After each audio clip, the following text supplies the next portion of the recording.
There we go. Good morning, afternoon, day. What time is it? I don't know. That's generally how I feel like about the pandemic these last 9 months, 10 months soon. What time is it? What day is it? We should talk about that. And I use that plug because these two amazing women have an incredible podcast called We Should Talk About That. I highly, highly agree. We need to be talking about all of this stuff, whether it's good or bad or hard or funny. There's a lot of funny in this, but that's how we get through, right? So these wonderful women are both named Jessica. Could you introduce yourself first, Jessica B? So I go by Jess B, and I'm sorry I'm a little froggy this morning or afternoon, night. I don't know. I'm Jess Buchanan, and I'm one half of the We Should Talk About That podcast. I'm also an author of the New York Times bestseller Impossible Odds, The Kidnapping of Jessica Buchanan and Her Traumatic Rescue by SEAL Team 6, longest title ever. And reserved, however, there's a lot to talk about there. There's a lot to talk about. And I'm a mom to two beautiful, restless children. And my husband is upstairs working his butt off. And I think, is that it? I mean, there's so much to say, but I'm just super excited to be here. Yeah, I'm so excited to talk with you. And I will say that if you haven't heard it yet, that I was lucky enough to talk with these women on their podcast early in the season. I think the first one of the season. So this is kind of Season 2, episode 2 was Season 2, episode 2. We should talk about that. You can find it everywhere, right? All of the usual typical places for podcasts. I listen to it every week. It's fantastic. So you guys are doing a great job. Ladies are doing a great job. Jessica, you want to introduce yourself? So I am the other Jess, TOJ, Jessica Kidwell, and I am a preschool teacher, a mom. It's difficult for me to call myself a writer, but technically I have been published, so I do personal narratives and am extremely open with my internal dialogue. So a podcast feels like a really, really good way for me to get that dialogue out. You have someplace to put it besides your husband, your kids, your friends. Yeah. Yes, exactly. Yep. I understand. That's why I'm doing this too. So let's talk about what we should be talking about right now. There was stuff going on in the day that we're going to, this is going to publish in a couple weeks from now. So we'll just ignore that fuddruckery, as I've been saying, on the Capitol. Let's talk instead about, let's talk about COVID, shall we? I'm writing about healing from trauma, and I know that's what you two are doing as well. When we say we should talk about, that's one way to heal. Get it all out there, deal with it directly, say what needs to be said. And as women, we know you don't need a solution right away. You just need to say it. If it lodges in your chest, eventually it explodes, right? So let's talk about this time. Do you have any thoughts? I'll go first. Okay. Yeah. We have lots.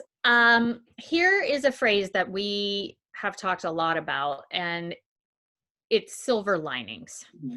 It is a phrase that we both love and hate, I think. There is the element of, it's been wonderful to identify the silver linings that this process has allowed us to have. But I think that focusing on that also has caused people to feel like they aren't allowed to talk about all that has sucked about what we are collectively going through. I agree. I mean, Lord knows I'm usually an optimistic person, but that is because it's hard won. I'm optimistic because I've been through stuff and I still choose to see the light, It's not going to help anybody for but we're all like having family time together. No. Maybe I will celebrate that later, but right now I just need a break from my kids and they need a break from us. And it's not going to be happening for any time soon. So I agree. Silver linings is kind of it's like a Broadway musical song, isn't it? In the midst of COVID, and then rainbows, not so much. So let's talk about suckage. Oh, I can chime in on that. Yeah, please do. I don't tend to be an optimistic person. I have to fight really hard to kind of stay like, just keep my head above water. I'm just very honest and very real. Yeah, good. I'm married to a Pollyanna. So you can imagine it's like A Swedish Pollyanna. A Swedish Pollyanna during COVID. It's like, it's hard because I didn't realize until we were saying before we started recording that we were able to go and help with a virtual book launch. And literally I was in socially distanced with a mask on with like 7 women I didn't know. And my heart was bursting as I was driving home last night because I put on pants with a button. I put on makeup. I had meaningful conversations, even though I missed half of what was going on because of the masks. I was without my children. I didn't realize until that moment the impact that not being in fellowship, in physical space with other women especially, has impacted me. You know, I've done the walks, I've done all the family time that I'll need for the next probably 10 years. Like I'm, you know, sitting on my back deck shivering with a few friends that I see on a regular basis, super deeply grateful for that, but I miss connection. And that sucks. It really sucks. That's what I think of every day. There are a lot I won't miss, but what I do miss over and over again is just the chance, even to have spontaneous conversations, to bump into somebody. We haven't had any spontaneity in a long time. I wrote about it in my book, but studies very clearly show, neurological studies, every human being needs 7 to 8 physical human interactions a day to feel whole. And it doesn't have to be friends, it doesn't have to be family, but it needs to be, you know, maybe 5 minutes talking to the checker at the grocery store, running into somebody at the bank, going to the farmer's market and seeing a friend. We underestimate how powerful acquaintanceship is in our lives. And I don't think I'll ever take it for granted again, but just like, oh yeah, that's that guy. I don't know his name, but I see him at the thrift store every time. Like that is what I miss, is those spontaneous connections that I can't imagine coming back for a while. And even if you like bump into somebody now at the grocery store, I don't know if it's the same for you, but you got this mask on and then it's almost like you don't want to make eye contact because you're just trying to get in and out as fast as possible. So even in the brief opportunities we may have something like that, we don't. Yeah. It's all been taken away. Well, and you can't see somebody smile. I mean, I think that we have really underestimated how much nonverbal communication we as humans in general rely upon. I know that as a preschool teacher, we are actually back in person and we're wearing masks, and we had to have a whole conversation where I demonstrated behind the mask a sad face, a happy face, an angry face, so that they could see what would happen up here. And when they take their masks off to eat snack and we have them outside and socially distanced so that they can eat their snack, their little faces look so like they are totally different humans when you can see from here down. And I think that that's one of the things I miss. I just miss nonverbal communication. Yeah.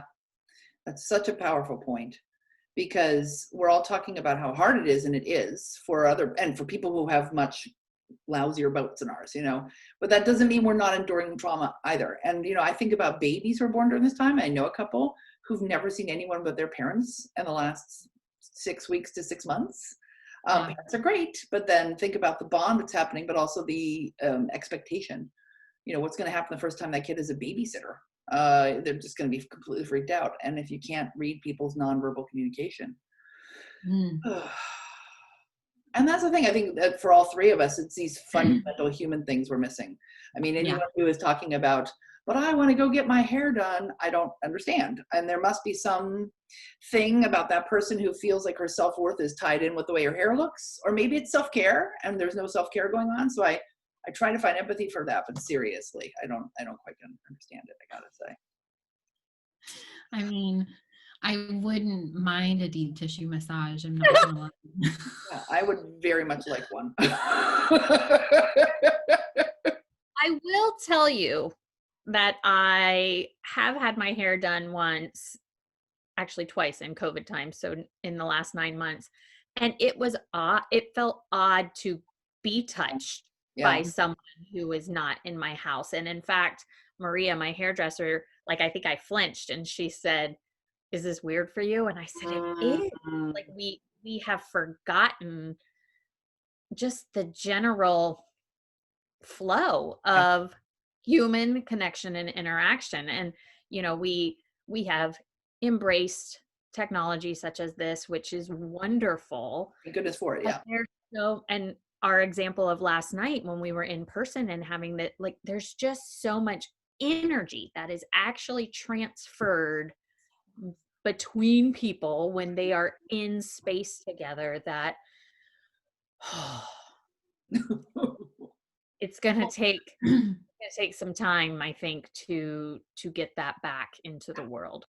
Yeah, and it's going to take in stages, because even though things are definitely on the improve with the new administration soon, but so because scientists will actually be making the decisions to, get vaccines to people in a thoughtful way. That will be great. But there's no way that everything's just going to go back to normal in the next 2 weeks or the next 3 months or the next year, even, frankly. I think we'll probably be wearing masks for a while and be socially distant for a while. Yeah. But maybe if we can, I don't think about the silver linings. I talk about in the work I'm doing is like, we have to acknowledge the darkness and then we can find delights as well. For me, they're yin and yang, equal parts. So we'll turn to delights later, but let's talk a little bit more about darkness, shall we? How are you coping with children in the house all the time? So I have children who are slightly older than Just B. My kids are 14 and 11. Mm-hmm. And my 14-year-old is on the autism spectrum and is a homebody naturally.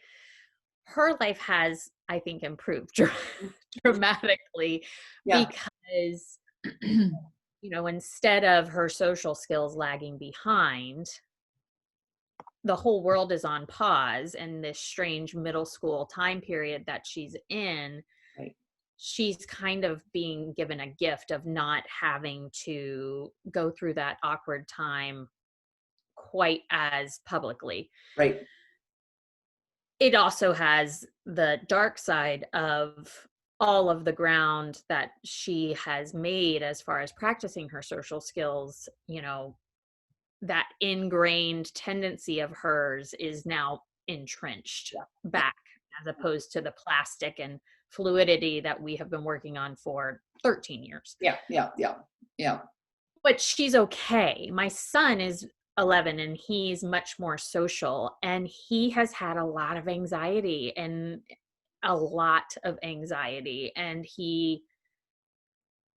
it's come up in ways that has surprised us, I think. Like, he's actually doing a little bit of cognitive behavioral therapy because of it. He has started having some rituals in order to try to cope with it. Yep. And, we talk about how kids are so resilient, and I believe that we are, and we all have had our traumas and have become high functioning adults. But I do think about, I wonder what this will pop up for them looking like in their 20s, 30s, 40s. Yeah, me too. I mean, I don't know a single kid who isn't anxious. I mean, why should they not be? As someone told me, I've been thinking about it ever since, like, imagine for them, they were in school, everything's normal, and one day in March, they're like, it's not dangerous, it's not safe to be here anymore. Yeah. And they haven't seen their friends since, and it's January. We have one family we're a pod family with since June, and luckily we love these darling children and their parents, but that my kids see those set of kids once a week, and they've lost all their social skills. I mean, they've lost the resiliency of, like, someone said something mean, or it looked like, or I interpreted that it's my turn, it's not fair, all that stuff, gone right back to being 3-year-olds. It's not happening right now. And that's going to be so hard for them, and obviously it's hard for us right now. Yeah. It's interesting, the dichotomy for you though, Jess, is the two. Yeah, I mean, my kids are a little bit more dependent. So I would have to say, as much as I think virtual like schooling sucks, and like the first semester, I was about ready to pull them out like every other week. Yep.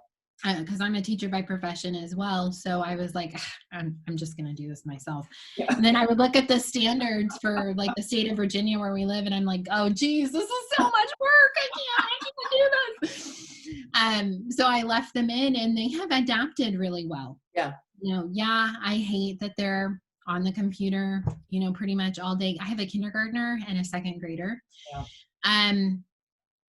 My kindergartner is excited about school. She was making a snowman on the floor out of found objects in the house and being super like ripped up. I don't know what she was ripping up. I'll have to investigate that later.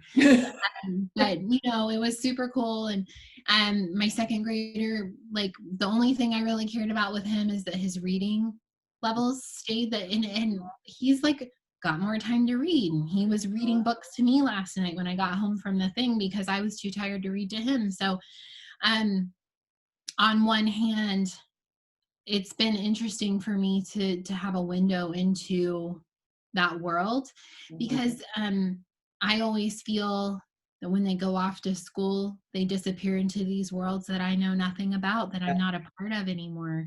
Yeah. So I guess maybe there's a silver lining in all of that. Now, if your question is, how am I dealing with kids being around all the time? You know, I cry a lot. Yeah. Yeah. And I think we talked about that. When we had you on our podcast, I had just finished recovering from a major meltdown. That's right. Because I can't, you know, like I'm interrupted all the time. There's just no blocks of uninterrupted time. And as a writer, yes, I mean, you get into a flow, you got a thought process, maybe you're about ready to finish a sentence and then somebody needs a snack, or somebody's computer froze up, or somebody peed all over the floor. That still happens. And, you know, like, I hope it wasn't your husband. That was like what? Oh, so I did realize I was falling into some unhealthy habits because, like, especially over Christmas break or winter break, my best friend was making so much fun of me because I was like, oh my God, I didn't go to bed until like 2:00 this morning because I watched like 6 episodes of The Voice. She was like, oh my God, this show's been on for like 20 years. I'm like, I've never seen it before. It's like a whole new world. And it was like rocking my world. But it made me happy and it was mine. So I think my point is that I've just been trying to find whatever weird way to find some space that's all mine. Probably eating too much chocolate, drinking too much wine, watching way too many talented people sing and crying. Like, I mean, just crying, you know? So I don't know, call it what you will, but I'm still here. So chocolate is good for the heart. I once had a doctor who told me don't go on any diet that tells you to not eat chocolate. It's actually very good for you. So just keep at it. And we have 2 squares, you know, maybe 4. Yeah. But you know, it's interesting because The Voice, which I haven't watched either. I've done a lot of research on this, and singing communally is one of the best ways to heal trauma and to pull it out of your body. So of course, have you ever seen like, well, this is an old thing now too, but flash mobs where people will and start singing? I have never watched one without crying. Like they just start sobbing. And I'm like, what is the hell wrong with me? But it's because our bodies resonate with all that music, and we are. Makes sense. Yeah, it's actually one of the better ways to heal trauma in your body is to sing with other people. Now it's hard to do it now. You can't do sing-alongs on Zoom. They're always it's awful. But I would imagine watching The Voice brings that feeling back. I just like would cry, and like the talent of these kids. The other show that I watch with my kids that makes me cry is MasterChef Junior. I don't know why. Oh, I love it. They're so brave. I will say that, so one of my daughter's electives in 8th grade is she's in the chorus, and that virtually has been interesting to say the least, but they were able to do a Zoom winter program, and her choral director, Sarah Martin, is incredible, and had them all record their parts, and then she put it all together. And I had an emotional reaction listening to Choral of the Bells by these 13-year-old girls. And just, it was on Zoom and it did happen virtually, but they were able to kind of send that energy out, and it was incredible. And I've seen other things like that, like when you have your musicians who are going on IG Live or something like that, like, or the collectively, what was the thing that Lady Gaga did at the kind of in the beginning of pandemic? It was on TV, like it was one of those. Oh, right. Telethon kind of thing. So many people were sitting and watching something together. We all need it. We need that kind of catharsis, I think. It's so helpful. And you know, what's interesting to me is that we were just thinking about this the other day. The first 2 or 3 months, there was just this beautiful influx of artists trying to give us their work, right? And it stopped, and I don't know why. Nothing is any better. You know, maybe it's because of the summer and things got harder, but we could use another influx. Because I mean, I remember just like, oh look, there's Ben Platt, and everyone who's ever been in Dear Evan Hansen singing that one song, Cry. You know, like it clearly is catharsis. So without any new stuff, the voice seems like it makes total sense. And it's also familiar context. I've been thinking about that a lot lately too. Brene Brown, whom I love, love, love. One of her recent podcasts, she talked about the difficulties of FFTs, which is fucking first times, and how our brains work so hard just trying to understand something that's new. And that master chess players burn 6,000 calories a day when they're playing chess matches. Right? Yeah. And I've seen this other places. And it's because when your brain is working that hard to plan ahead and use strategy, like you're in pure glucose burning, at least what she was saying, and the neurologist she had on too. And so you don't have to be doing any exercise to be burning calories. Your brain is working that hard. And that's what our brains are doing all the time during COVID. We're trying to understand this new realm. What is it we should be doing now? Oh, there's a new variant. Oh God, when are we going to get vaccines? All the ways in the background, our brains are playing all these little scenarios and trying to figure out the strategy. We don't have room for anything new. That's why we're exhausted. So that's why a couple of days ago, I've made myself this idea that I would try all new music in 2021 and try new, and I just was having a tough time. And I heard that and I thought, I'm putting on the Beatles.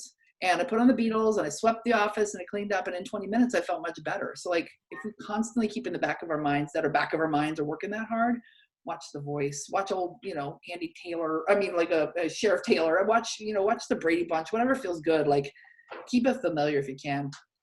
I think that is a really good point, because there's been so much like, I don't know, like, I guess irony around, especially when the pandemic first started, and it was like, use this opportunity to learn a new language and do all that bullshit and whatever. And I mean, I didn't do all that. No. But now it feels like, okay, well, we should have assimilated. Yeah. We should have adapted to this new normal. So there must be space in our brains to learn that new language. And I am so tired. I mean, I'm tired because I'm staying up until 2:00 in the morning watching The Voice, but I obviously need to and cry because I'm trying to healing trauma. Living through trauma and healing and processing through it is so freaking exhausting. Exhausting. And here's the other thing. We haven't had a place where we understand it yet, because there has just been so much chaos in the news. We've got a government that hasn't been responding to it. We have to figure out ourselves, like, are there going to be vaccinized states because states are just having them dumped and, you know, nobody's doing anything about it? Like, if we had had a controlled, measured, scientific approach across the board and people would all sign on to it, we would be having a completely different experience. But because it still seems like a new experience every day, our brains are not getting a rest. Well, and I think there's this exhaustive component to not feeling safe. Yeah, absolutely.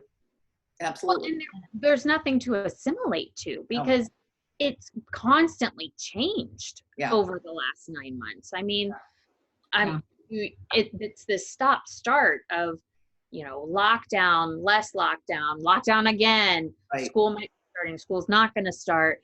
We haven't had a chance to assimilate. We're in a constant state of crisis management and So therefore, our coping mechanisms are not able to kick in and kind of right the ship. We're just off balance all the time, in addition to having, a chaotic political atmosphere, a divided Everything. life of Divided everything. I mean, that for me, I'm just big. I don't know about you two, but for me, like, my brain is constantly trying to process how some people still don't believe this is real.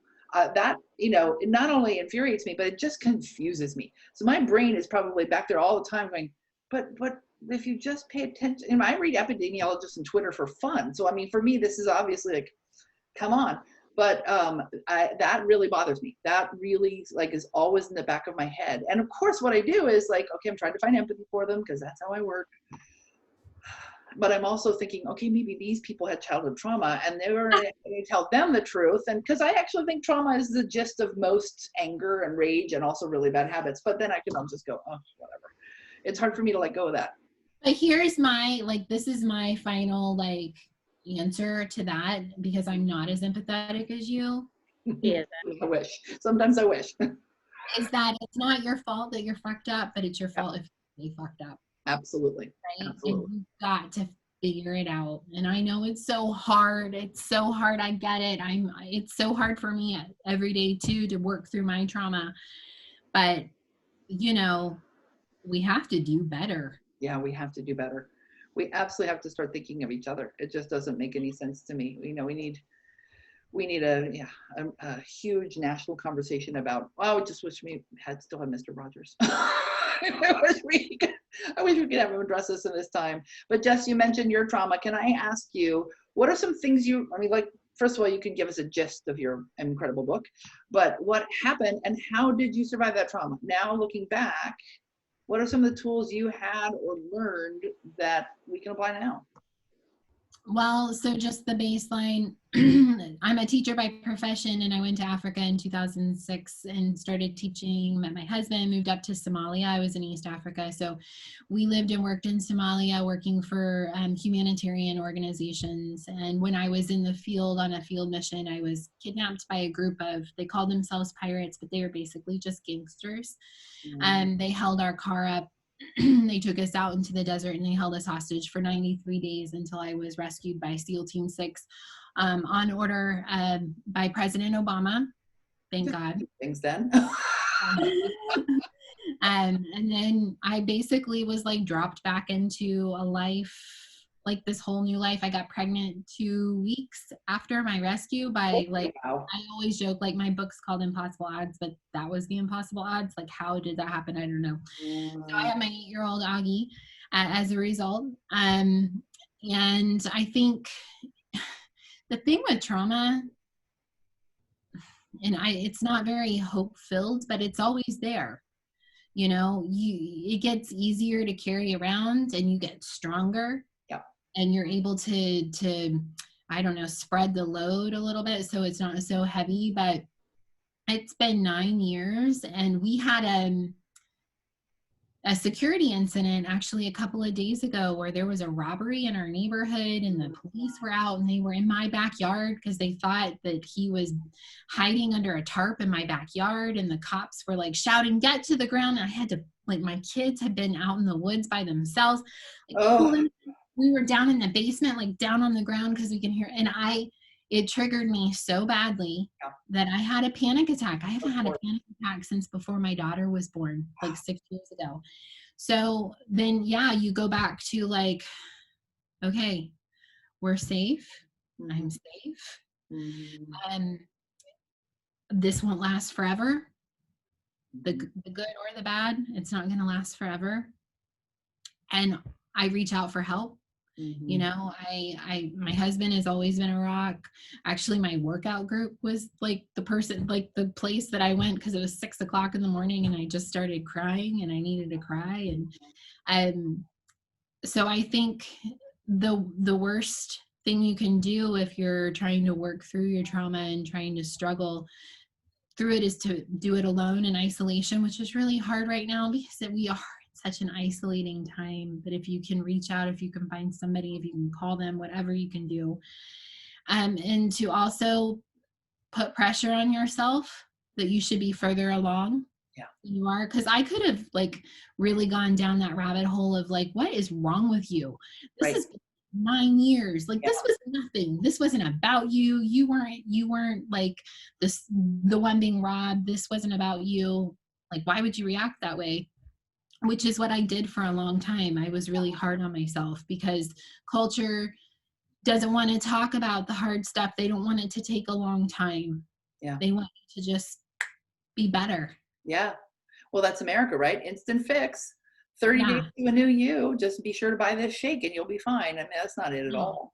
And Jessica talks a lot about that. She says, like, with grief, for instance, she says it's a journey that's not linear. And I think healing from trauma is very much that. It is so uphill, downhill, winding valleys. You just have to collapse and rest until you can get up and keep walking.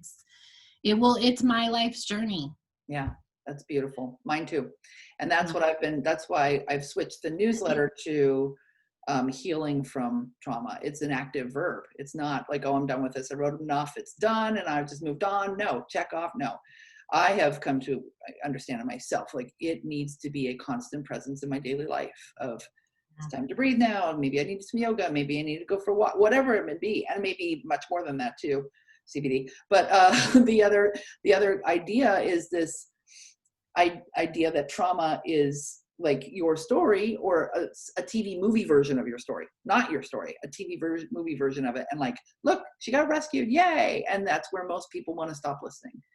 Absolutely. I mean, I've spent the last like 7 years basically, going around the US telling the story because people want to hear and they want to be inspired. And I get that. And I'm happy to do that.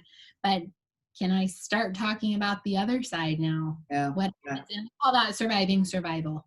Yeah. Because surviving the trauma is the easy part. It's what happens afterwards. Right. And I did not have your experience, but I had my own. And that's how I find too, is then you have to unlearn the habits that you created instantly to be able to survive this thing.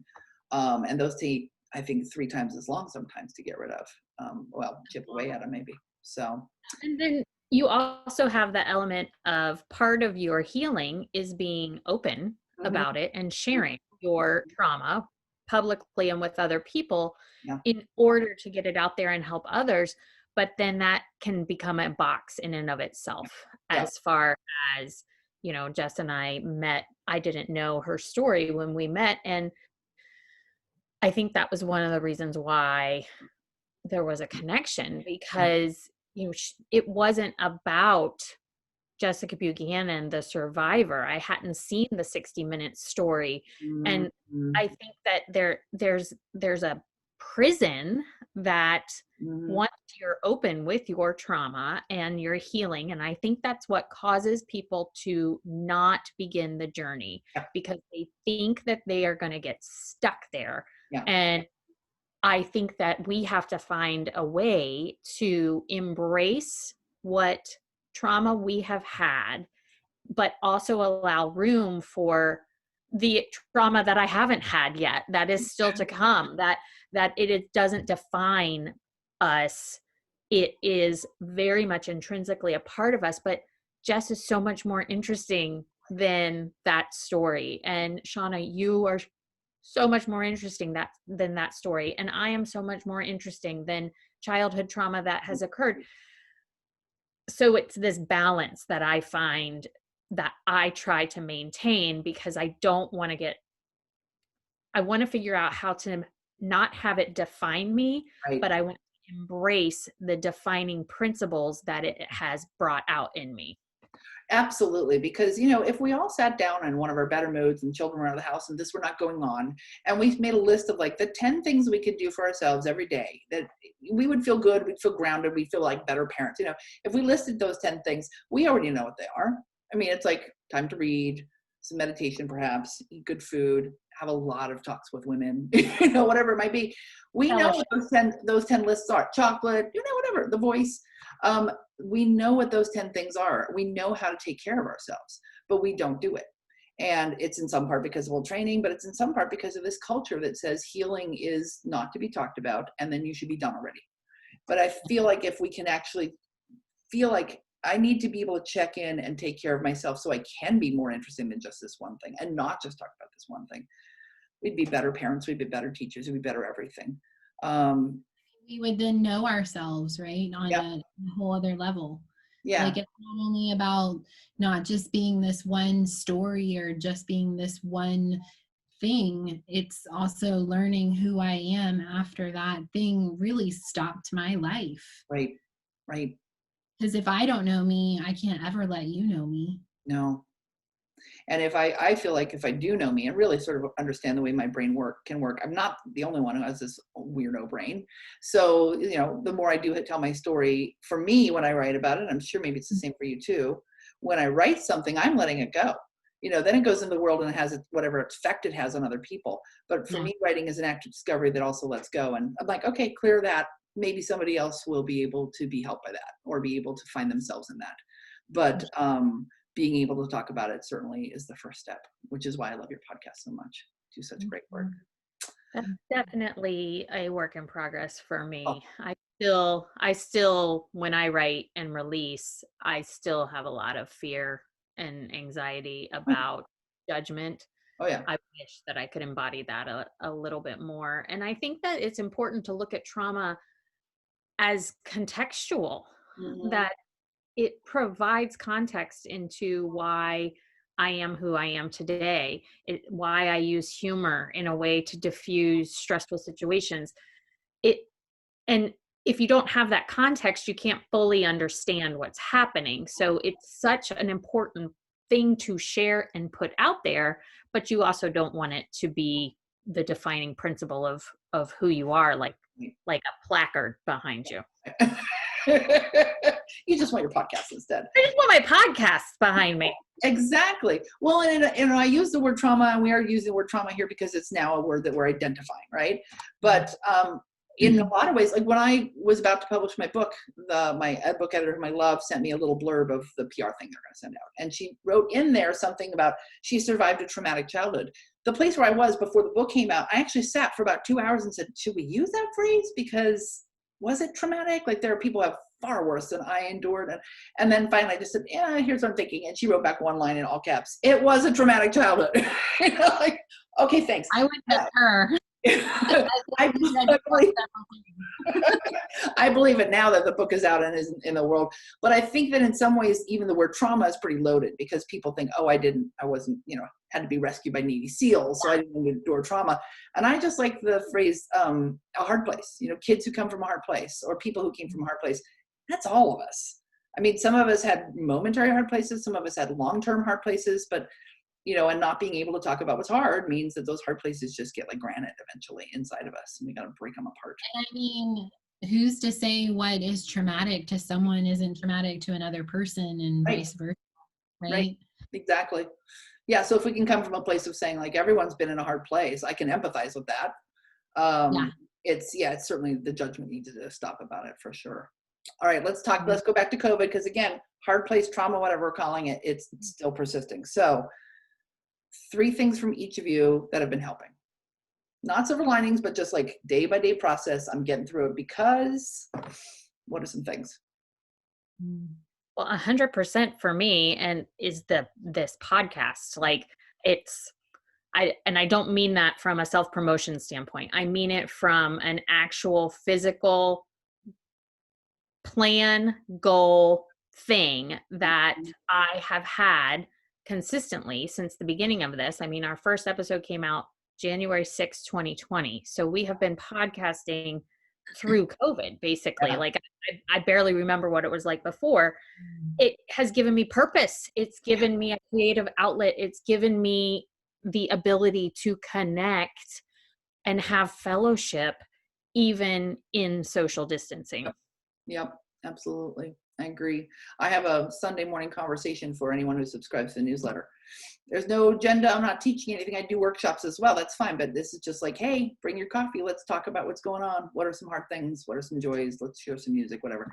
It's my very favorite part of the week is just talking with the people who are, and I would never have known them otherwise because when you run a blog, they're just names on a comment, but now I feel like I know these people and they're friends. So that fellowship is so important. Jessica, what about you? One thing that's working? Um, Hiking. I Mm-hmm. like, we've always been outdoorsy, but really like hiking a lot.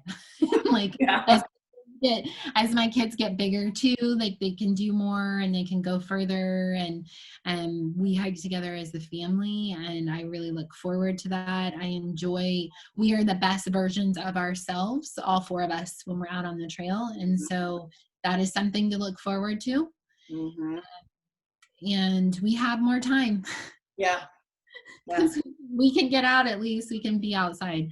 So that's been helping me a lot. The other things I were going to say were exercise, because I can do that by myself, Yeah. because my husband's working from home now, so I can, and I had to quit my teaching job, so now my schedule has opened up a little bit, so I have time for that. And then, yeah, the podcast, it's a huge creative outlet where I feel, I mean, sometimes I think we probably both, just correct me if I'm wrong, we feel like we're shouting into a void. 100% of the time. Now there's like that one person who's like, oh my God, this was so for me, this conversation. And you think all of the time that you put into sourcing the interview and the editing and the money that goes in, all of it, then you're like, yeah, you know what? This is what I'm supposed to be doing right now. Yeah, nobody gets into podcasting to make money or become famous by any stretch of it. And if you do, what are we doing? On the wrong path. But it's like I said about writing, you let it out into the world, and there's always, by the way, it's not like my anxiety or fear about like, I think people like this is gone. I just know how to push through it a little faster than before. But you put it in the world, that's the gift. You don't know who's going to hear it, and their life's going to be changed by a snippet of a conversation, which is wonderful. And Jess, you had one, the podcast. Do you have two more that you have been helping? So I have really enjoyed meditating. Mm-hmm. I lose track of my breath a lot, and I have not had a schedule that allowed me to feel like taking time to find my breath was allowed. Right. And the freneticism of suburban schedule kind of put on the shelf, I've really been enjoying meditating. I use the Breathe app, and I use the hell out of that thing and just do anywhere from 5 to 20 minutes. And it's unbelievable to me how much better I feel when I can connect with my breath and what will happen to me from a neurological or physical standpoint when I feel the anxiety in my chest, when I feel triggered or uncertain or lonely. Like if I just take the minute or 5 to connect to my breath, there's that energy. I think I maybe had relied on the energy that came at me, and I had forgotten how to tap into kind of the energy within. To sound a little woo, but no, it's true though. I mean, there's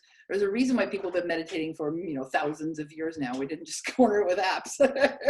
I feel the same, and I've had a meditation practice before, and I kept meaning like I'll bring the kids in, but it'll be haphazard, and now it's like, oh no, it's survival for me that they can calm themselves down, and so I don't think I would have had this kind of concentrated time to teach them how to breathe. And let's there's a wonderful tapping thing that somebody told me about, which is this butterfly tap. If you're really, really stressed, you actually just rock back and forth with your hands and tap yourself on the chest. And it's amazing how quickly, because it matches the same as the heartbeat. Within a couple of minutes, you feel much better. So those little things, I don't think I would have put into the kids' life because of that frenetic schedule before, and hopefully those will stick. And I have been able to introduce it to Charlie, the 11-year-old who has been having a lot of anxiety issues, and we wouldn't have been able to introduce that to him if this anxiety had not presented itself. So there we're back to those damn silver linings. I have a love-hate relationship with them. Here's why I don't call them silver linings. Maybe it's the same for you. Silver linings makes it sound like the darkness is has a definite end. And then what we should look for is the silver linings, because that's where we're headed all the time. I don't believe that for a second and a half. I think that we are always dealing with darkness and delight both. And the idea that we should get to the real state of things being easy and calm is a whole bunch of hooey. So silver linings sounds like, hey, that's where we're headed. That's what every Broadway musical said. It's like, oh, it's dark now. Oh, there's some light now. So funny because I don't picture my silver linings like that. Yeah. Really? You don't see them as definite and finite? I walk alongside them. Yeah. Okay. Yeah. Like That's they what I do. like there's a little crack, like a sidewalk crack that goes all the way down. Mm-hmm. They're just like a little split in the darkness. Yeah. I just walk. I don't see him here. I see him this way. Does that make sense? Yeah, it does. And that's how I see it too. But the image of the silver linings is like there's a cloud and it's storm, but look, here's that silver lining. It's about to part and it's going to be done. But I just feel like if you can delight anytime you can in the tiniest things, that's a gift. Yeah. Yeah. It's a touchstone. Yeah, definitely. I have to say that one of mine has, meditation, exercise, etc. All those things have been foundational for me. And so one of them has just been actually putting those things in my life on a daily basis. I know that they heal me a little bit. I know that they keep me grounded. It's always easy. My doctor years ago told me, because it was after Lucy was born and she nearly died, I had a lot of PTSD come back up. And he said, I want you to exercise every single day. And it's the first thing you have to do. You don't have to do a hardcore, just like it's good for your brain. So just make sure your kids are safe and fed and then get exercising. That has to be the first thing today. And this is the first year I've listened to him because frankly, there's time. There was always like, oh, I really should, but I'm eating, right, that thing, But this year has given me the, I got to do it. And Zumba with my friend Matt Armendariz, which is on Zoom for free. He does it 3 to 4 times a week. He is fabulous. I will send you the link. I'll put it up in this thing too. He just makes you smile. And then and it's a whole bunch of us middle-aged ladies who are on Zoom. You can put your camera off if you want, but after the end of an hour, I'm sweated. The thing is really good. I also, I write all the time about what is really helping me, but I've got to say one of my very favorite is TikTok. I did not expect to fall in love with TikTok this year. No one needs a TikTok from me. So I think it's actually really enjoyable to have a social media that I don't participate in. I just get to watch. But what I've found is when you dial down into the little niches, the little niche world you love or you need, like my daughter and husband have ADHD. So I've been following ADHD TikTok to kind of help understand their brains better. I have learned more from these 59-second videos from someone who actually experiences it and lived it than I have from reading any scholarly article or whatever the thing. And so finding like the 4 or 5 things I want to find and know more about, I get on TikTok and I'm happy. And that's never true for any other social media, but I'm also learning a lot in 59-second gulps. So it's pretty great. That's amazing. The thing about you, Shauna, that I just think is so cool is that you just want to learn more and more and more and more. Yeah, I never stop. Voracious. Yeah. Voracious, yes. Voracious. I know that it's also what made me keep my sanity. And then the crazy time was like, at least there were always books. There were things to do. It's very much part of me. I have to I was telling my husband a couple of days ago about a meditation retreat I did many, many years ago where I actually had 2 thoughts in 1 hour. Now this doesn't happen ever again. And I stopped trying to go to meditation retreats because I thought that was the point of meditating, was to like have a blank slate of a mind. Never going to happen. But I was deep in and I actually worked with my body and my mind enough that for 1 45-minute sit, there were 2 thoughts and I pushed them both down and just existed. And I told this to Danny. He's like, good God, I don't even know what it would be like for you to have 2 thoughts. Well, I can't even picture you. Like, you have 5,000 thoughts every 22 seconds. Were you catatonic? Was it an actual? Did you actually have a pulse? Because that's what it feels like.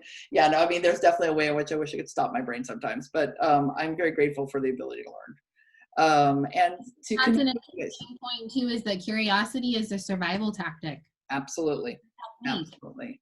If you don't remain curious about some tiny thing, you're just going to sit in the trauma. You're just going to say, all I do is, oh my God, oh my God, oh my God. You got to crawling on the dirt. There's something to learn, right? Yeah. You either sit in the trauma or you ignore it until it asserts itself. Yeah. So if you're not curious about it, if Yeah. you refuse to have curiosity about it, then one way or the other, it's going to come get you. Absolutely. So let's not do that, and let's not catch COVID either. That would be great. Oh, thank you. Oh, no, thank you. Ladies, this has been absolutely wonderful. We're going to sign off. I'm going to keep talking to you after I stop the hit record, but thank you so much for talking with us and sharing what we should talk about. I always love listening to your podcast, and I'm going to tell everyone that they need to start listening to it more often. This has been so great. Yeah, thank you so much. Okay, bye.